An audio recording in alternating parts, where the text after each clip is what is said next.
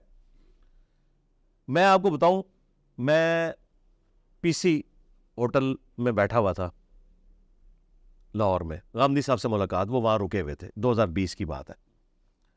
تو ہم لابی میں بیٹھے ہوئے کھانا کھا رہے تھے. میں نے کہا کہ سر میں آپ کی پلیٹ میں آپ کے ساتھ کھانا کھاؤں گا.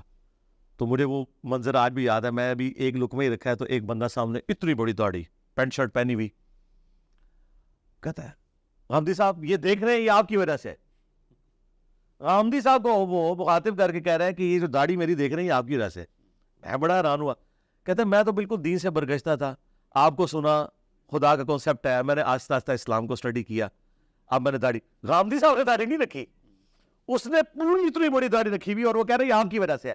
یہ پریکٹیکلی میں اپنی تو آپ کو ہزاروں مثالیں دے سکتا ہوں, لیکن وہ پھر ایک سمجھ لیں کہ ایک شخصیت پرستی ہوگی. میں غامدی صاحب کی آپ کو مثال دے رہا ہوں, یہ پریکٹیکلی میں نے خود دیکھا ہے, نہ وہ اس کو جانتے تھے نہ میں جانتا تھا, لیکن میں آپ کو بتا رہا ہوں کہ ایک ایک سٹیپ طے ہوتا ہے.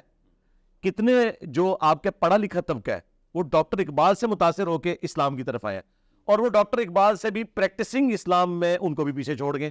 مثلا ڈاکٹر اسرار صاحب, وہ کہتے ہیں میں 5ویں کلاس کا اسٹوڈنٹ تھا, میرے بڑے بھائی نے مجھے جواب شکوہ لا کے دیا تو یہ شعر میرے دماغ میں چپک گیا. وہ یوں کر کے اشارہ کرتے تھے, وہ زمانے میں معزز تھے مسلمان ہو کر اور تم خار ہوئے تارک قرآن ہو کر. ڈاکٹر اقبال شاید اس جگہ نہیں پہنچ سکے, نہ قرآن کی اتنی بڑی ریولوشن انہوں نے برپا کی کہ پوری دنیا میں قرآن کی درس و تدریس والا معاملہ ہو جو ڈاکٹر اسرار صاحب نے کیا. پھر ان کے شاگرد جو نعمان علی خان صاحب ہیں, پوتا شاگرد, ان کے ذریعے ڈاکٹر فرد ہاشمی جو مولانا مودودی کی آپ سمجھ لیں انڈائریکٹلی شاگرد ہیں, ڈاکٹر اسرار صاحب بھی ان کے شاگرد ہیں.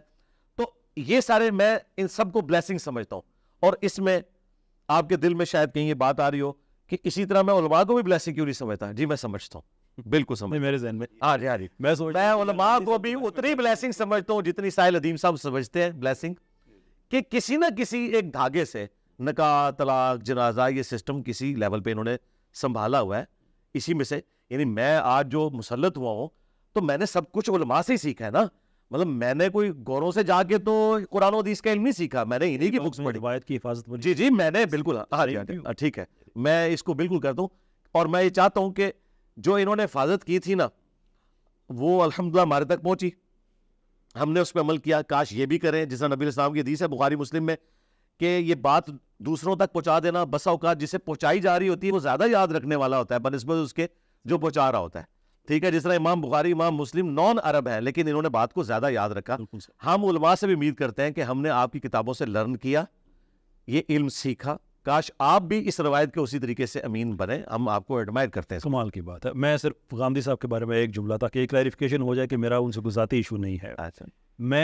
ہم جب ویسٹ میں دیکھتے ہیں کہ ہسٹری لوگوں کی یہ کس طرح سے چینج ہوئے، کرسچینٹی سے وہ کس طرح ایتھیزم کی طرف گئے، تو وہ کوئی اوور نائٹ تو نہیں تھا کہ سوئے اور اگلے دن وہ ایتھیسٹ ہو گئے.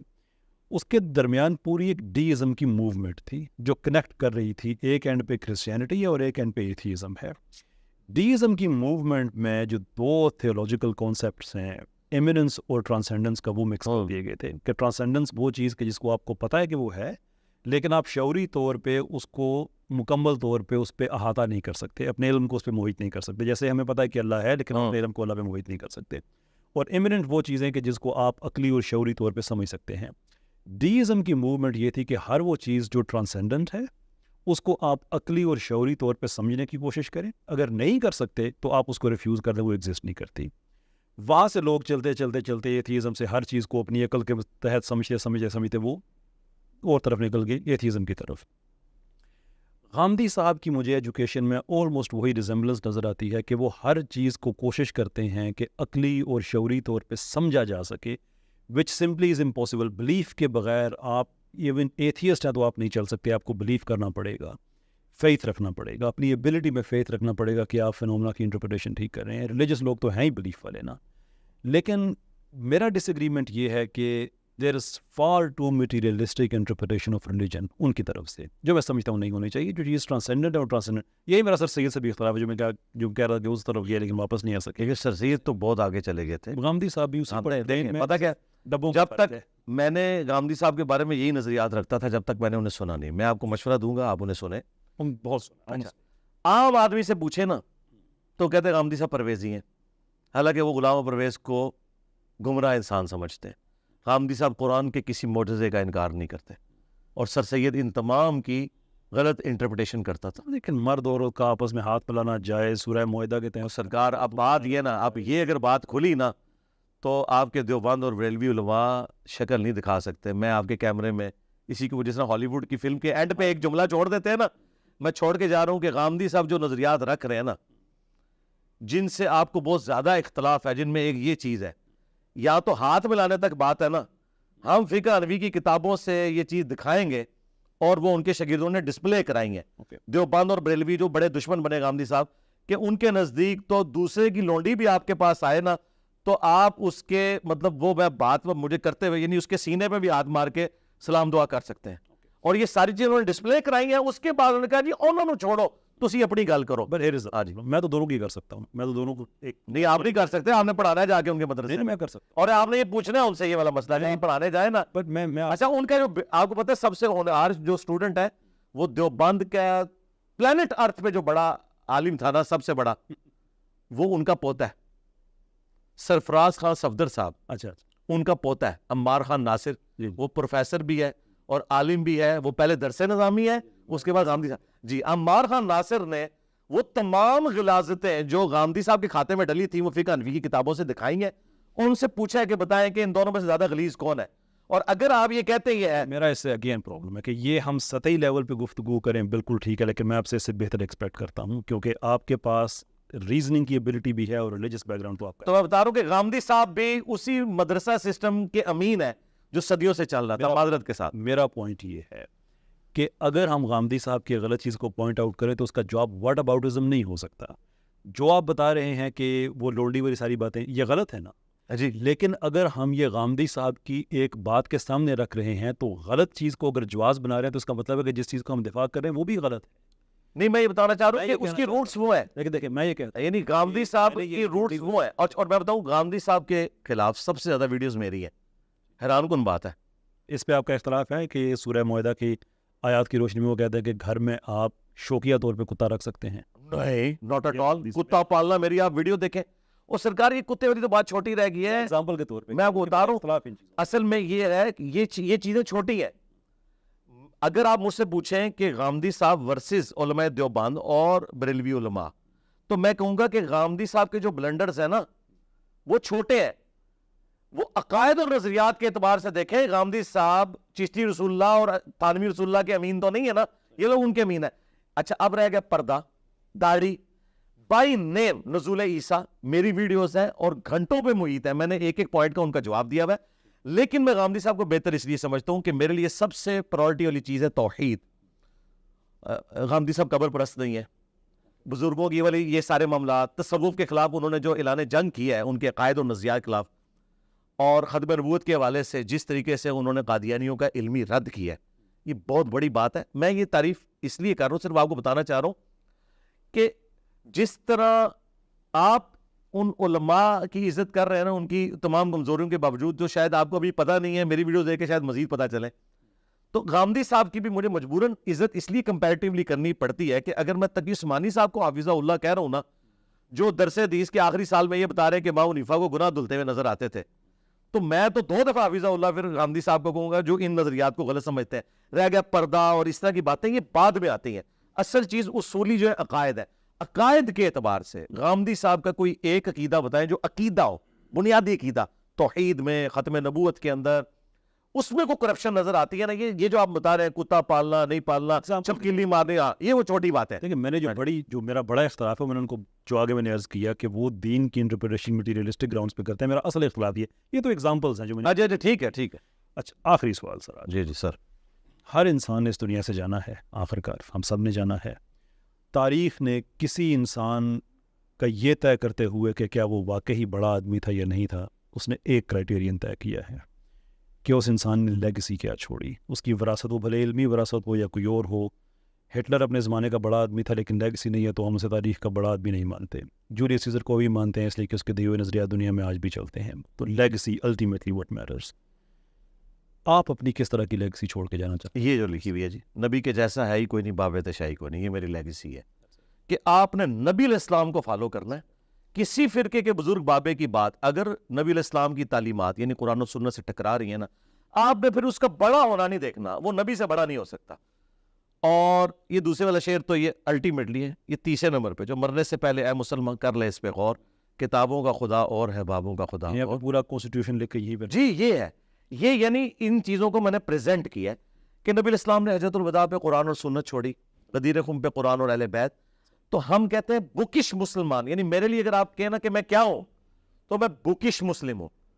بکش مسلم ہونے کی وجہ سے ہی میں غامدی صاحب سے بھی سخت اختلاف رکھتا ہوں، کیونکہ میں کہتا ہوں اگر آپ اہل سنت ہیں تو پھر اہل سنت یہ ہوں گے. اور بکش مسلمان ہونے کی وجہ سے ہی میں دیوبند بریلوی اہل حدیث کے ساتھ بھی اختلاف رکھتا ہوں اور اہل تشیع کے ساتھ بھی اختلاف رکھتا ہوں کہ کتاب میں جو آیا ہے من و ان اس کو اسی طریقے سے تسلیم کرنا ہے، نہ کہ یہ کہ واضح لکھا ہے ایاک نعبد و ایاک نستعین. اس کو پڑھ کے ایک گورا تو یا شیخ عبد القادر جیلانی مدد نہیں نکالتا، لیکن قرآن مسلمان قرآن کے پہلے صفحے میں آ کے فیل ہو جاتے ہیں. میں اتنا حیران ہوتا ہوں کہ ایک نیو مسلم تو فیل نہیں ہوتا اور جو صدیوں سے مسلمان ہے وہ فیل ہو جاتا ہے. تو مجھے میں پھر علماء سے ریکویسٹ کروں گا کہ آپ نے یہ ان کو پہلا صفحہ بھی نہیں قرآن کا پڑھا سکے اور توحید میں کرپشن، تو پیچھے کیا بچ گیا ہمارے. تو میں کہتا ہوں بکش بنو. یہ میری لیگیسی ہے. بھلے وہ کسی بابے نے لکھی ہو بک. بابا کافر بھی کوئی کہنا قرآن و حدیث میں ہی لکھا ہے اور وہ ریفرنس وہ نکل ہے. وہ تو صحیح بخاری میں حدیث ہے، شیطان نے انسانی شکل میں آ کے آیت الکرسی کا وظیفہ دیا تھا، نبی علیہ السلام نے کہا کہ جھوٹا تھا، بات سچی کی. میں یہی تو کہتا ہوں اور میں آپ کے اس کیمرے کی وساطت سے علماء سے بھی کہتا ہوں کہ یار میں شیطان سے بڑا شیطان تو نہیں ہوں نا. آپ اپنے فالوورز کو یہ کہا کریں کہ وہ جو بات قرآن و سنت کے مطابق کرتا ہے وہ لے لو، جو خلاف ہے وہ چھوڑ دو. وہ کہتے ہیں نہیں، انجینئر اگر کہے گا نا قرآن و سنت سے بھی، ہم نے وہ والی نہیں لے رہی. اور میں ترجمے بھی ان کے ہی دکھاتا ہوں الحمدللہ. ہاں جی سر بہت بہت شکریہ آپ کا. جزاک اللہ خیر. خواتین و حضرات، بات ہماری رہی انجینئر صاحب سے میں ایک بات کہا کرتا ہوں اکثر کہ پوڈ کاسٹ کا مقصد یہ نہیں ہوتا کہ آپ ایک ایکو چیمبر دے دیں، ایک ایسا موقع دے دیں کہ جہاں پہ وہ آپ اتفاق کیے جائیں. دا ہول پوائنٹ از کہ آپ اچھے مہذب طریقے سے، جو کہ اسلامک اسپرٹ ہے، کہ اپنے جو چیزیں ہیں وہ آئیڈیاز کو چیلنج کریں، جو کہ آج ہم نے چیلنج کیا. ٹروتھ بی ٹولڈ، میں ساری باتوں سے میں مطمئن نہیں ہوں، لیکن آئی گیس انجینئر صاحب کا جواب ہوگا کہ مطمئن کرنا تو انبیاء کا بھی کام نہیں تھا، ان کا بھی کام پہنچا دینا تھا. تو آئی ووڈ امیجن کہ انہوں نے اپنی بات پہنچا دی. You will be the best جج کہ آپ کے اس بارے میں کیا رائے ہے. آپ کے کامنٹس کی صورت میں آپ کی رائے ہمیں ملتی رہے گی. نیکسٹ گیسٹ، اپنے نئے گیسٹ کے ساتھ انشاءاللہ آپ کی خدمت دوبارہ حاضر ہوں گے. بہت بہت شکریہ آپ کا. السلام علیکم. وعلیکم السلام، جزاکم اللہ خیر سر.